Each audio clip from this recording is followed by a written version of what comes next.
ఈ సృష్టికి మాతృస్వరూపంగా లలిత అమ్మవారిని భావిస్తారు.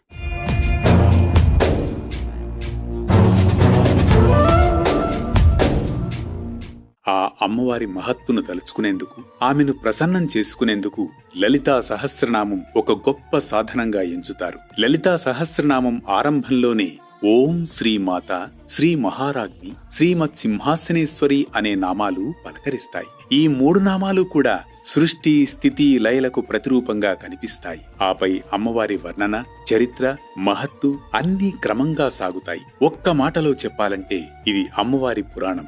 ఒక నామం నుంచి మరో నామం ఒక సూత్రంలాగా సాగిపోతూ ఉంటాయి. చాలా సహస్రనామాలలో పునరుక్తి కనిపిస్తుంది. లలిత సహస్రనామాల్లో ఒక్క నామం కూడా పునరుక్తి కాకపోవడం విశేషం అంటారు. అంతేకాదు మరియు ఇంకా లాంటి ఊతపదాలు కూడా ఇందులో ఉండవు. ఒక్క మాటలో చెప్పాలంటే వ్యాకరణపరంగా కూడా లలితను ఉత్కృష్టమైన స్తోత్రంగా పేర్కొంటారు. లలితా సహస్రనామాన్ని చదవాలంటే కొందరు ధ్యానం, అంగన్యాసం, కరన్యాసం, పంచపూజ, ఉత్తర భాగాలను కూడా చదువుతారు. కుదరని పక్షంగా కేవలం సహస్రనామ స్తోత్రం వరకు పఠించినా సరిపోతుంది. అమ్మవారి బీజాక్షరాలు, సృష్టి రహస్యాలు, అష్టవిధులు, దశమహావిద్యలకు సంబంధించిన జ్ఞానం ఇందులో నిక్షిప్తమై ఉందని ప్రతీతి. ఎంత చెప్పుకున్నా లలిత సహస్రనామ ప్రత్యేకత అంతకంతా మిగిలే ఉంటుంది. ఆ ప్రత్యేకత తెలిసినా తెలియకున్నా, ఆ నామాలను శ్రద్ధగా పఠించినా విన్నా అమ్మవారి అనుగ్రహం తప్పకుండా లభించి తీరుతుంది. ఓం శ్రీ మాత్రే నమః.